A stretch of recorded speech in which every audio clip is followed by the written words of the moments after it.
Bumabalik na naman yung kinakatakutan ng Lakers ngayon dito kay Austin Reeves habang papasok sila sa playoffs dahil ngayon nga mismo bumababa na naman yung averaging at stats nitong si Reeves. Bumabalik yung inconsistent na performance niya sa team offense kapag papasok sa playoffs na mismong nangyayari na ngayon. At nangyari yan last season sa kanila nang makatapat nila ang Timberwolves sa first round na eliminate sila. Dahil si Austin Reeves niyan mismo sa regular games pa lang halos pumapasok sa 21 points per game yan.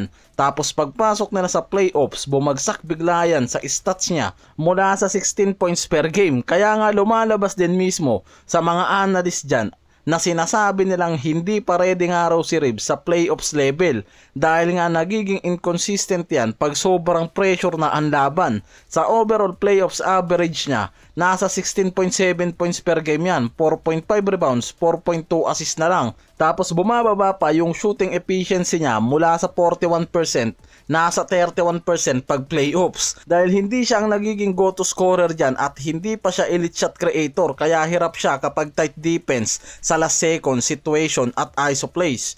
Yan din mismo yung bagay ngayon na iniiwasan kay Reeves dahil napapansin ulit na bumababa na naman yung averaging at stats niyan papasok sa playoffs. Halos 7 games na lang rin ang natitira tapos bumaba pa sa 20 points per game yung average niya mula sa 26 to 28 points per game sa early season. Dahil bago ma-injury, nasa 26.6 points per game siya, 6.3 assists. Pagbalik niya, halos 15 games na yung dumaan, bumagsak pa rin yan sa 19.6 points per game, 3 assists. Malaking drop nga raw to, lalo na sa playmaking at scoring niya, na malaking bagay nga raw talaga yan sa contention nila sa playoffs. At nakikita na ngayon yung inconsistent na performance niya sa actual game. May mga recent game siya na may laro siya na pumapasok sa 25 plus points. Pero may laro rin na halos bumabayan sa 20 points yung contribution. Kaya halos bumabagsak nga raw ngayon yung contribution niya sa team offense. Tapos sa clutch lang sa dulo na aasahan. Kaya hindi nga raw stable ang performance niya per game.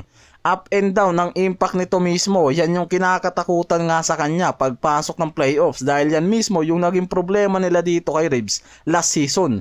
Si Reeves sobrang hina nga raw sa first half ngayon nasa 37.9% field goal yan at 18.6% na lang yung 3 sa first half, pero biglang iinit sa second half mula sa 57% field goal. Ang problema lang sa regular season, kaya pa niyang bumawi pero sa playoffs nga raw kasi wala nang comeback.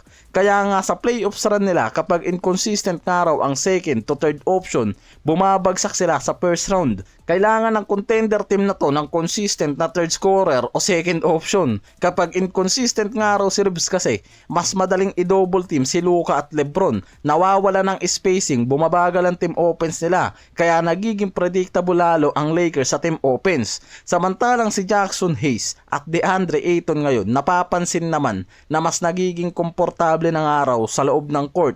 Kontra Wizards kasi, si Hayes may 19.7 rebounds, 2 blocks, 8 to 8 sa field sa loob lang ng 20 minutes. Samantalang si Ayton may 12.7 rebounds, 5 of 5 sa field.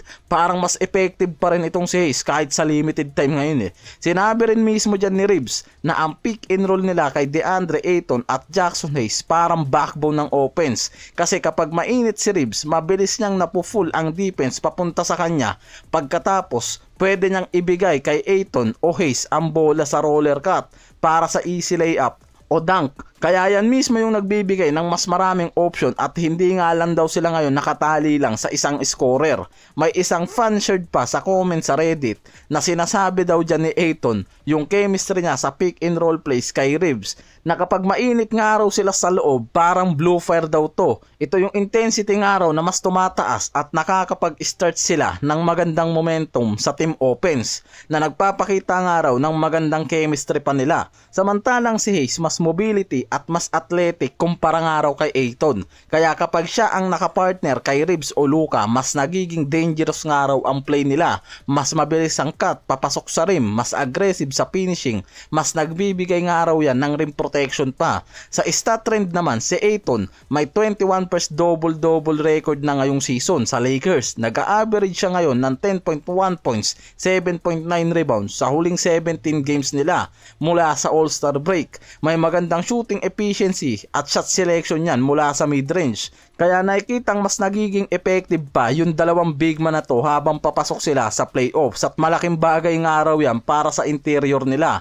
mula sa opensa at depensa. Si Hayes ngayon mas lalong nag-i-improve pa at mas nagiging physical sa game. Yan yung bagay ngayon na nakikita dito kay Jackson Hayes kung bakit nagiging perfect fit to bilang center sa kanila sa second unit.